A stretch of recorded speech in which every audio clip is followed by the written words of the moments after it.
एक समय की बात है।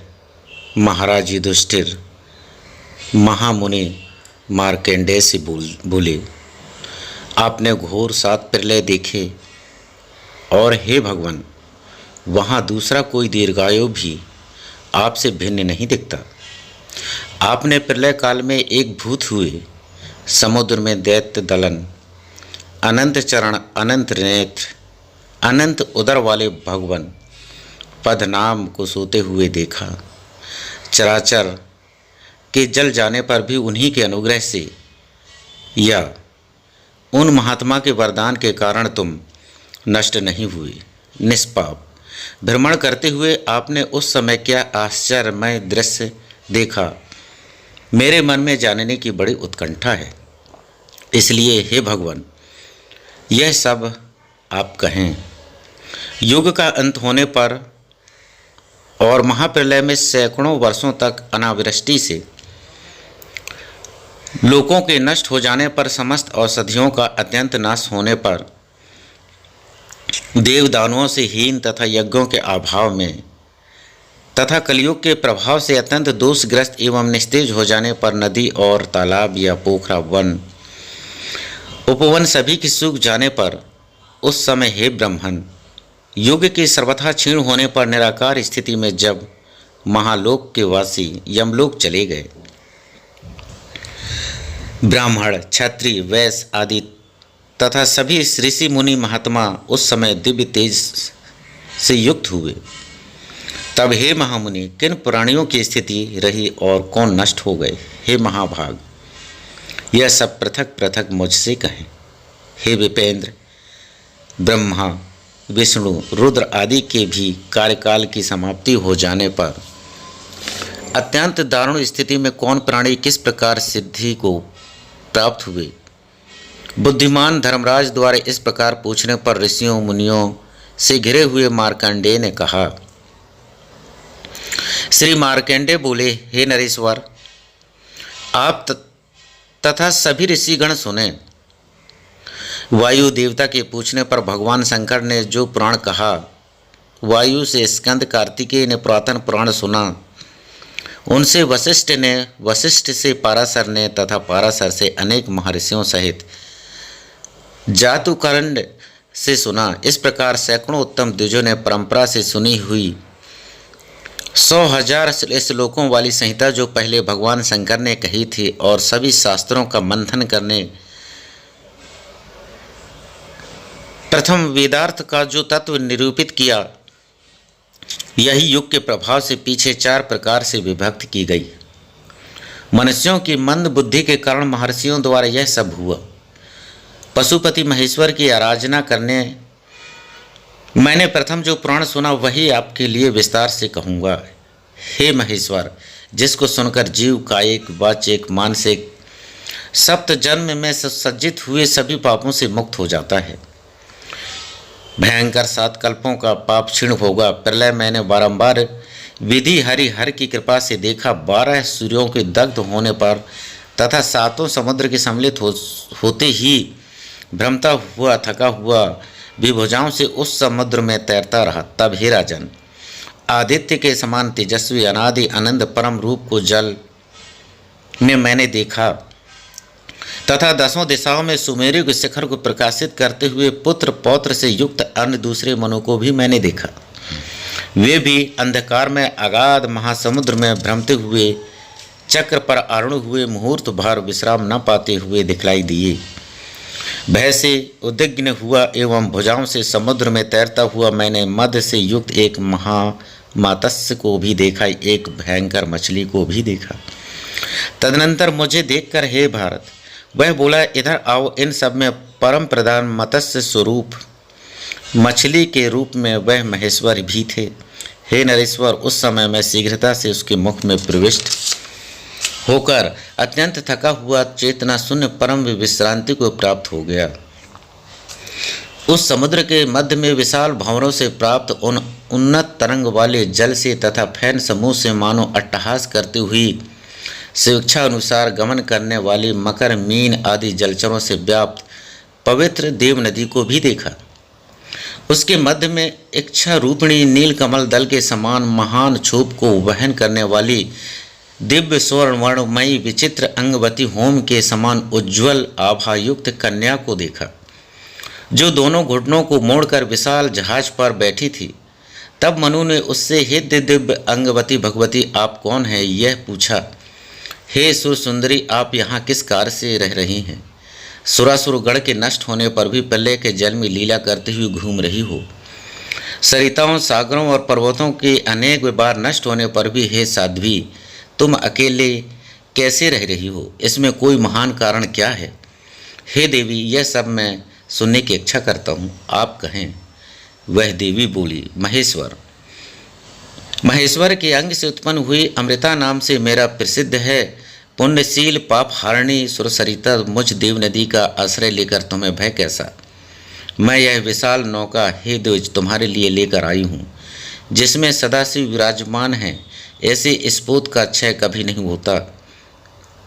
उसके वह वचन सुनकर आश्चर्य से प्रफुल्ल नेत्र में हे राजन मनु के साथ उस पोत पर आरूढ़ हो गया और अंजलि बांधकर एवं सिर से प्रणाम करके उस अभय प्रदान करने वाले व्यापक परमेश्वर की मैंने स्तुति की। सघोजात महादेव के लिए और वामदेव के लिए नमस्कार, प्रणाम। कल्प कल्प में प्रकट हुए भय रूप को प्रणाम।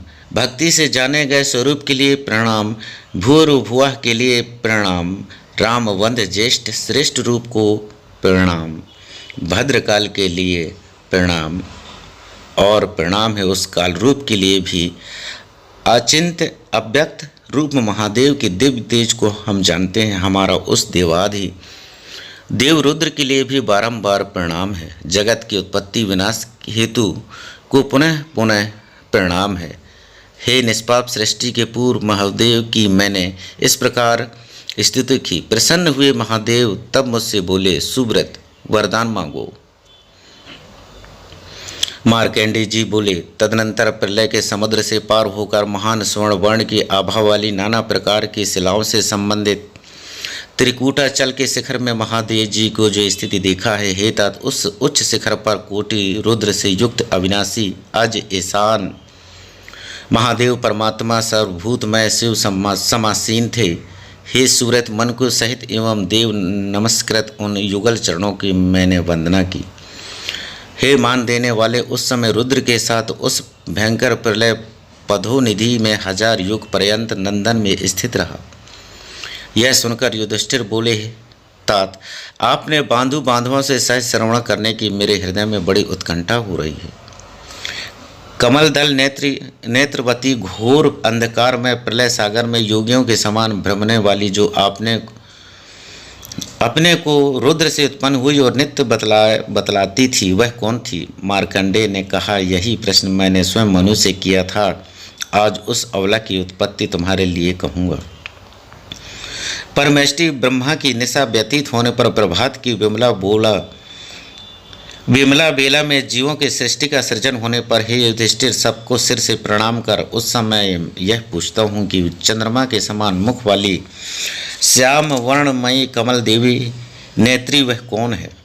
कमल दल नेत्री वह कौन है? उस एक वर्ण सिंधु में मैं रुद्र से उत्पन्न हुई ऐसा कहने वाली एकाकी घूमने वाली क्या हुई? वह वेद माता सावित्री अथवा सरस्वती सरिताओं में श्रेष्ठ मंदाकिनी अथवा लक्ष्मी या उमा कालरात्रि सुख समृद्ध साक्षात प्रकृति देवी है क्या? हे भगवान, अमृत से उत्पन्न हुई उस घोर एकारणव में जहाँ की सर्प राक्षस आदि नष्ट हो चुके थे वह कौन है? यह कहिए। मनु बोले, हे वत्स, जैसा मैंने ज्ञान प्राप्त किया वह सुनो, उसकी उत्पत्ति कहता हूँ। वह रुद्र से जैसे उत्पन्न हुई और जैसी वह उत्तम दिव्य स्त्री रूप थी, प्राचीन काल में परम शांत विग्रह सदाशिव शंकर ने उमा के सहित सब लोगों के हित के लिए महान तप किया। रक्षवान पर्वत पर समारूढ़ हुए सर्वभूत स्वरूप जितेंद्रिय सभी प्राणियों के लिए अदृश्य हुए शिव ने घोर तप किया। तपस्या करते हुए महादेव के दिव्य शरीर से पसीना बह निकला, यह प्रसिद्ध है। वह रुद्र देह से उत्पन्न हुई जो वह कमल दल नेत्र वाली एकारणव सिंधु में तुमने देखी थी। हे नृप, प्रथम उसने सम्यक स्त्री स्वरूप धारण कर उस आदि सतयुग में 10,000 वर्ष पर्यंत रुद्र की आराधना की थी। तत्पश्चात उमा सहित प्रसन्न हुए महादेव शंकर ने कहा, हे महाभागे, जो तुम्हारे मन में हो वह वरदान मांगो। सरिता बोली, हे प्रभु, स्थावर जंगम के नष्ट होने पर अर्थात प्रलय काल प्राप्त होने पर भी हे देवेश, आपकी कृपा से मैं अक्षय बनी रहूं। सरिताओं के और सागरों के पर्वतों के क्षीण हो जाने पर भी हे महादेव, आपके अनुग्रह से मैं अक्षया और पुण्यशीला सदा बनी रहूं। जो महापातक के और उपापातकों के से युक्त है वे सभी हे प्रभु भक्ति पूर्वक स्नान करके सर्व पापों से मुक्त हो जाएं।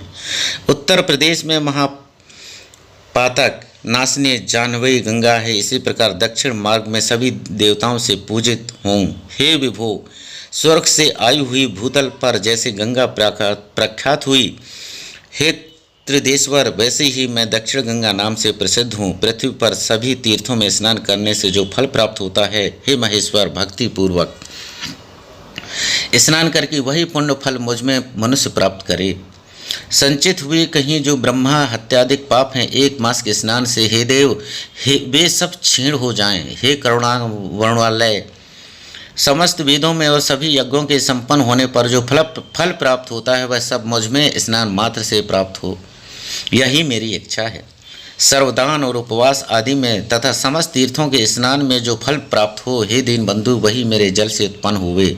हे करुणा में मेरे तट पर जो मनुष्य भगवान महेश्वर की अर्चना करेंगे वे आपके लोक को प्राप्त हों, यही सब दो। हे महेशान, उमा सहित और समस्त देवताओं के साथ हे विश्वनाथ, मेरे तट पर आप भी नित्य निवास करें, यही मुझे वर दें।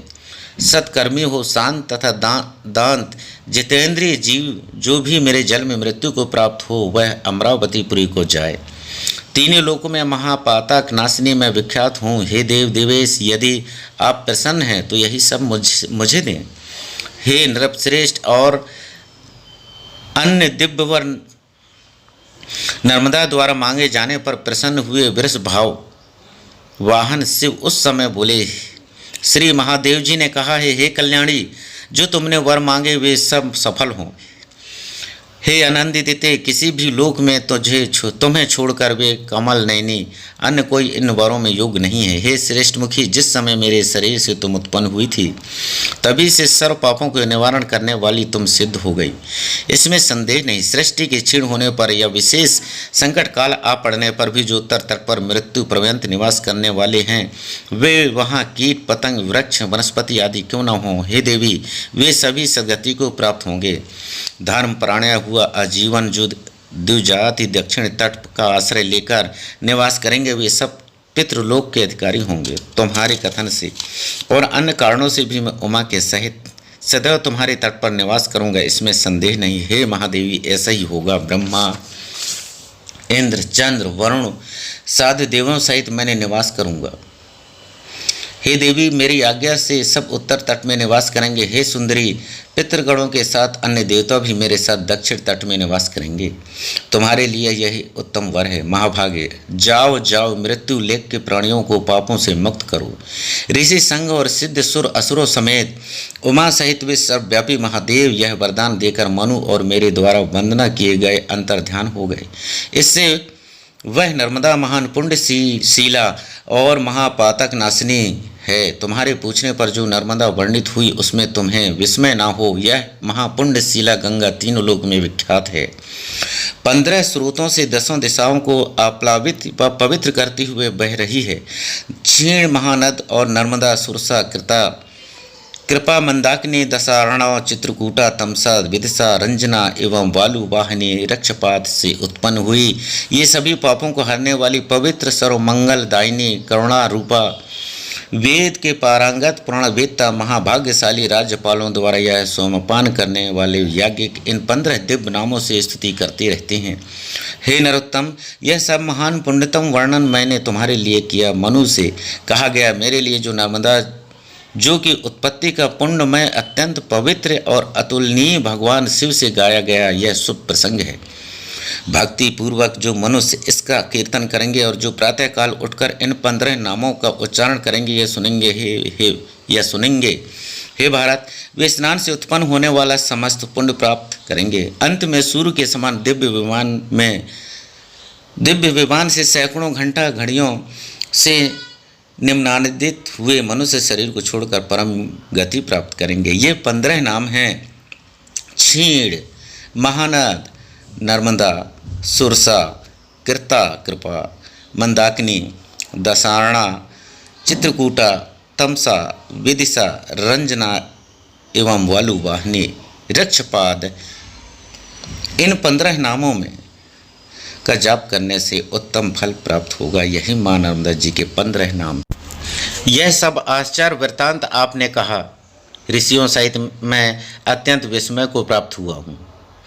अहो पुण्यमयी आयोनिजा भगवती नर्मदा, यह रुद्र देश से प्रकट हुई महान पापों का क्षय करने वाली है।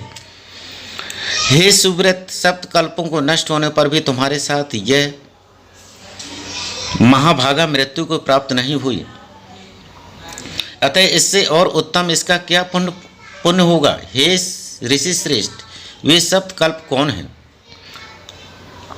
और उनका प्रलय भी क्या है। यह नर्मदा देवी और तुम भी मृत्यु को जबकि प्राप्त नहीं हुई। पक्षी गणों के समूह का जहाँ सर्वथा अभाव था, संपूर्ण जगत एक समुद्र रूप हो गया। योग के क्षीण होने पर महादेव का तब क्या स्वरूप रहा। यह विश्व का संहार कैसे करते और उस प्रलय जल में वे कैसे रहते। पुनः विश्व का सृजन किस प्रकार करते हैं तथा समस्त प्रजा का धारण भी उनके द्वारा कैसे होता है। एक कारणों अर्थात एक समुद्र रूप होने पर यह नर्मदा देवी सरिता रूप में किस रूप वाली होती है। नर्मदा किस लिए और रेवा नाम क्यों पड़ा। अंजना, सुरसा, मंदाकिनी किस लिए और स्वर्ण नाम कैसे हुआ।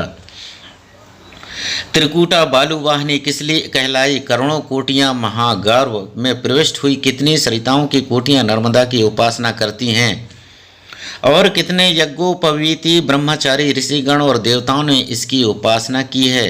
हे मुनि श्रेष्ठ, यह किस लिए विभक्त हुई और पुराण वेत्ताओं द्वारा वैष्णवी यह संज्ञा भी किस लिए हुई।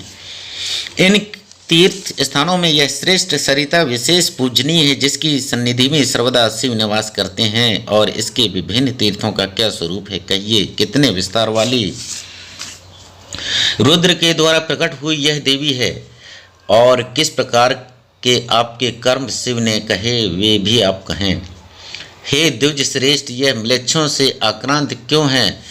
हे महामते ब्रह्मण मार्कंडेय, मुझसे यह सब कहिए। श्री मार्कंडेय बोले, हे तात युधिष्ठिर, तुम और सभी ऋषिगण सावधान होकर श्रवण करें। त्रिशूलधारी शंकर ने नर्मदा के विषय में जो पुराण कहा है, वायु से मैंने और उन्होंने महेश्वर से सुना। मनुष्यों के लिए कठिन होने से ऋषियों द्वारा आरंभ में वही संक्षिप्त किया गया। प्रथम मयूर कल्प हे तात, तदनंतर कौर्म तथा पूर्व कौशिक, मत्स्य और द्विरद तथा वाराह कल्प एवं 8वां वैष्णव कल्प रहा। नय गुरुद नाम का उत्तम कल्प मेरी आकांक्षा का विषय उस समय बना रहा। पद में त्रामस और संवर्त एवं उद्वर्त। वेद चिंतकों ने पुराणों में 4 महाप्रलय कहे। यह संक्षेप में उन महात्माओं द्वारा एवं ब्रह्मादिक महर्षियों ने भी 4 भागों में वह संक्षिप्त वर्णन किया। वही है पुराणार्थ विशारद। मैं भली भांति वर्णन करूंगा। महाघोर जो 7 कल्प हैं, जिनमें से यह मृत्यु को प्राप्त नहीं हुई, वह भी कहूँगा। समस्त जंगम पर्यंत घोर अंधकार या अविज्ञात लक्षणहीन सूर्य चंद्र की किरणें भी नष्ट न जहाँ हो चुकी थी, भूत प्राणी रहित स्थिति जहाँ भी उस अंधकार के मध्य में महापुरुष नाम से वह जगत गुरु सनातन एकांकी व्यक्ति रूप हुआ, वहाँ विचरता रहा। उसने ओंकार में सर्वातीत अद्वितीय पुरुष होकर गायत्री का सृजन किया। उसके साथ विराट ईशान पुरुष क्रीड़ा करता रहा। उसके देश से पंचभूतात्मक विश्व उत्पन्न हुआ। क्रीड़ा करते हुए ही यह पंचभूतात्मक संज्ञा वाला विश्व उत्पन्न हुआ। क्रीड़ा करते हुए विराट संज्ञा वाले पुरुष ने बीज सहित हिरण्यगर्भ की उत्पत्ति की, जो 12 सूर्यों के समान दिव्य अंडे के रूप में परिणित हो गया। उस अंडे के भेदन करके चतुर्भुज ब्रह्मा उत्पन्न हुए। उसने वेद असुर मानव संयुक्त इस प्रकार के विश्व का सृजन किया। तिर्यक गतिशील प्राणी पशु सुतेज अंडज जरायुज युक्त अंड प्राणों में प्रथम शरीरी कहा जाता है। पूर्व कल्प में हे नृपश्रेष्ठ क्रीड़ा करती हुई उमा के साथ परमेश्वर ने क्रीड़ा करती हुई रुद्र के एकाणव स्वरूप हर्ष से एक शुभ कन्या प्रकट की, जो उमा के स्वदेश से और सदाशिव के उदर स्थल से अर्थात उमा के अंग मर्दन करने से प्रकट हुई। अतः श्वेत से कमल नेत्री महती कन्या प्रकट हुई कही जाती है। हे युधिष्ठिर, यह रुद्र देश इसका द्वितीय जन्म कहा गया। तब वह अनुपम रूपवती देवासुर और मानवों के विभिन्न लोकों में घूमती हुई त्रिलोक को मोहित करती हुई भ्रमती रही। उसे देखकर देव दैत्य प्रमुख सभी मोहित हुए। कैसे हमें यह प्राप्त हो हे भारत? वे जहाँ तहाँ उस कन्या की खोज करने लगे। हाव भाव और श्रृंगारमयी चेष्टाओं से अखिल जगत को मोहित करते हुई विद्युत के समान दिव्य रूप नर्मदा भ्रमण करती थी। मेघ मंडल में भी अपने प्रकाश से देव स्त्रियों में सर्वोत्तम हुई विराजती थी। सभी देव दानव कालांतर में भगवान सदाशिव के समीप काम से आकुल हुए उस कन्या के मांग करने लगे। उस समय दोनों के मध्य में महादेव जी बोले, जो तेज से बल से सर्वोत्तम सर्वाधिक सिद्ध होगा वही उस कन्या को प्राप्त कर सकता है, अन्यथा नहीं। तदनंतर वे सभी देव और असुर कन्या के समीप उपस्थित हुए। मैं इसको वर्ण करूँगा बोलते रहे। उन सबके देखते देखते वह कन्या अंतर्धान हो गई। पश्चात वे सब कई योजन दूर स्थित हुई उसे देखते रहे। जहाँ वह दिखलाई दी वे सब वहीं दौड़े। वह पुनः 3, 4 और 10 योजन दूर स्थित होती रही। उन सबको वह गजगामी इस प्रकार सैकड़ों और हजारों योजन दूर उनमें अवस्थित हुई पुनः पुनः दिखलाई दी। तदनंतर लक्ष्य योजन दूर अत्यंत लघु रूप में वह दिखलाई दी। फिर उन्होंने अपने आगे पीछे सभी दिशाओं में भी स्थित देखा। इस प्रकार देवता 1000 वर्ष पर्यंत भटकते हुए उस उत्तम दिव्य कन्या को कभी एक रूप में कभी बहुरूप में बार बार उसे देखते रहे, किंतु वे महादेव से उत्पन्न हुई उस कन्या को प्राप्त न कर सके। तब उमा के सहित महादेव उच्च स्वर में बारंबार हंसे। गणों ने तालियां बजाई। प्रसन्न होकर वे भी नाचने लगे। उसी समय कन्या अकस्मात शंकर के समीप दिखाई दी। वे देवता उसको देखकर विस्मित हुए, निराश होकर वहां से लौटे। तब पिनाक पाणी शंकर ने स्वयं की उसका नामकरण किया। विलासपूर्ण चेष्टाओं से अर्थात अपने हाव भाव से इन सबको नर्म अर्थात सुख देती रही। इसलिए हे सुंदरी, सरिताओं में श्रेष्ठ तुम नर्मदा के नाम से प्रसिद्ध होगी। स्वरूप में स्थित हुए देव उससे भूतल में हास्य को प्राप्त हुए। इसलिए भी नर्म अर्थात हास्य रस देने वाली होने से यह सुशीतल जल वाली कल्याणी नर्मदा कहलाई। सप्त कल्पों के क्षीण होने पर भी भगवान शंभु ने इसे प्रथम जो वर दिए, अतः नामृता, इससे हे राजेंद्र नर्मदा नाम से विख्यात हुई। तदनंतर उस शीलवती सुंदरी कन्या को सर्वभूपति देवेश्वर प्रभु ने समुद्र को समर्पित कर दी। तदनंतर यह रक्ष शैल से फेन पुंज के रूप में अट्टहास करती हुई सरिताओं के पति समुद्र में नर्मदा प्रविष्ट हो गई। इस प्रकार प्रथम ब्रह्मकल्प में महेश्वर से प्रकट हुई नर्मदा का यह स्वरूप हुआ। अब जो मत्स्य कल्प में मैंने देखा वह वर्णन करता हूँ, इसे मुझसे सुनो। ऋषि मार्कंडे बोले, हे तृप्त श्रेष्ठ, पुनः तृतीय युग का अंत प्राप्त होने पर भगवान नील लोहित शिव द्वारा 12 सूर्य शरीर धारण कर सप्तद्वीप समुद्र पर्यंत पर्वत कानन सहित संपूर्ण पृथ्वी मंडल को काल रूपी महेश्वर ने दग्ध कर दिया। तत्पश्चात महामेघ होकर जल से इसे डुबा दिया। कृष्ण वर्ण हुई इस संपूर्ण जगत को उस एकाणवीभूत सागर में विद्युत एवं इंद्रायुध से अंकित हुई इस पृथ्वी को डुबाकर माया द्वारा उस विमल जल में जगत का संहार करके स्वयं कृष्ण वर्ण विष्णु होकर योग निद्रा में स्थित हो गए।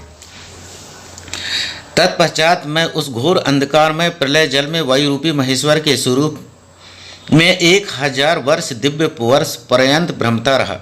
जिसने यह गहन गंभीर दृढ़ उपस्थित किया उस देव देवेश्वर का ओंकार पूर्वक ध्यान करता हुआ हे राजेंद्र उस समय विमल जल में स्थित रहा।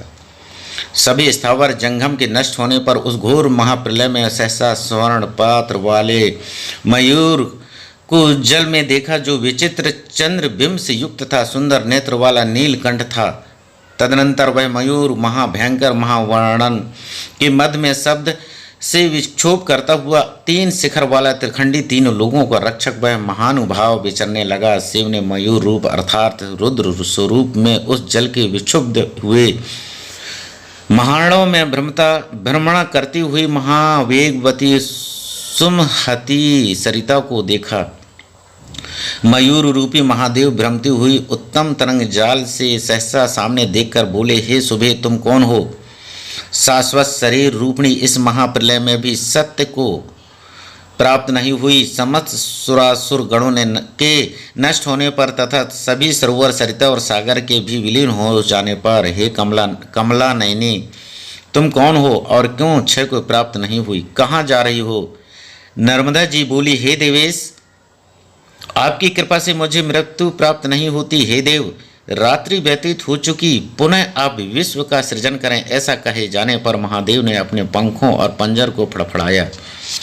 उसी समय उसके मध्य से और पंखों से दैत्य राज निकलकर प्रकट हो गए। उनके मध्य में यह जो अति विस्तीर्ण 3 शिखरों से युक्त बैल के श्रृंग के समान था, वह त्रिकूट नाम से विख्यात सर्व रत्नों से विभूषित रहा। उसी त्रिकूट से मही को डुबोती हुई वह भूतल पर आई, इसलिए त्रिकुटी नाम से यह नर्मदा विख्यात हुई। पितरों को तारने वाली परा नाम की प्रसिद्धि हुई। तदनंतर इस द्वितीय शिखर से गंगा धरणी तल पर विस्तीर्ण हुई। उस समय तृतीय श्रृंग उस त्रिकूट का 7 खंडों में विभाजन हो गया। वे ही जम्बूद्वीप में 7 कुल प्रसिद्ध हुए। चंद्र और नक्षत्र सहित ग्रह काम नदी नव अंडज सुदेश अधिभज और जरायुज प्राणी प्रकट हुए। इस प्रकार यह सब जगत प्रथम उस मयूर से प्रकट हुआ। हे नरसार्दुल यह समस्त महादेव का ही प्रकट रूप हुआ।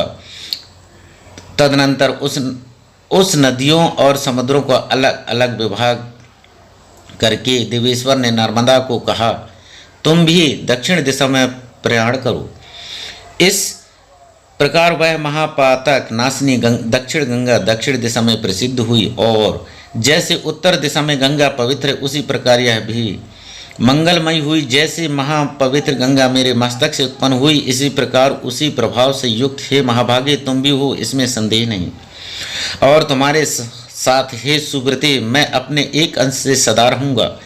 महापातकियों के लिए तुम औषधि रूप सिद्ध होगी। महादेव के द्वारा ऐसा कहा जाने पर महापातक नासिनी वह शीघ्र गतिवती नर्मदा दक्षिण दिशा की ओर चली गई।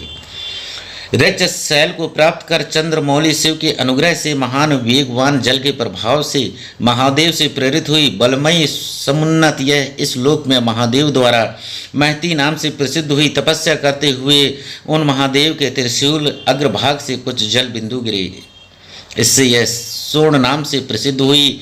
वे 17 बिंदु कहे जाते हैं।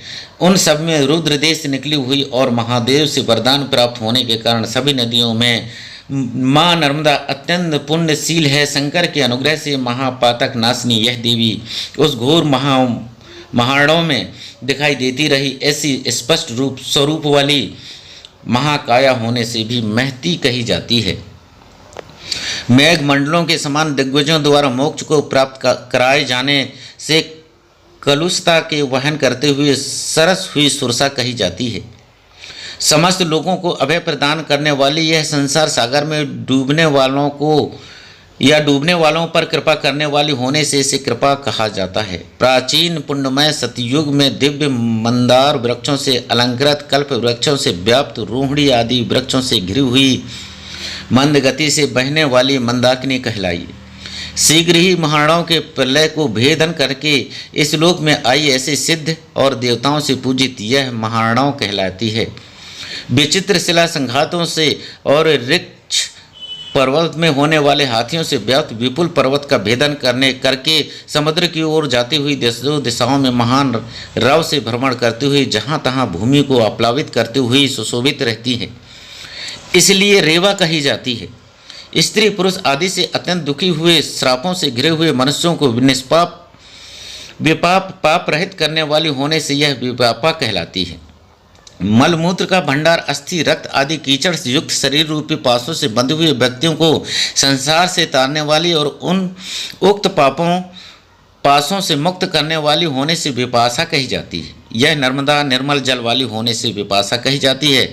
यह नर्मदा निर्मल जल वाली होने से तथा विमल चंद्र के समान सुंदर मुखी और महाघोर अंधकार में भी महाप्रभा जैसी होने से हे नृपश्रेष्ठ विद्वानों ने इसे विमला कहा। चंद्रमा की किरणों जैसी सूर्य की रश्मियों के समान प्रभाव वाली करों से अर्थात किरणों से विश्व को प्रसन्न करने वाली बहती हुई यह करभा नाम से प्रसिद्ध हुई।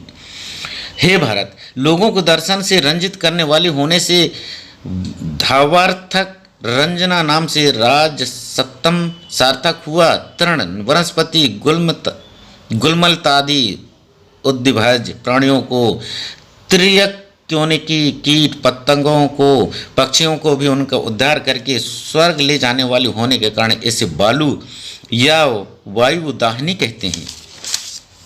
इस प्रकार इन नामों को जो जानता है और विशेषतः इसकी उत्पत्ति को भी जानता है, वह सब पापों से मुक्त हुआ रुद्र लोक को प्राप्त होता है, इसमें संदेह नहीं। रेवा आदि नाम का महत्व मयूर कल्प वर्णन का यह जो वर्णन आपको सुनाया गया, इससे आप सुने एवं दूसरों को भी सुनाएं, जिससे सुनते हुए या सुनाते हुए माँ नर्मदा का कृपा प्राप्त हो।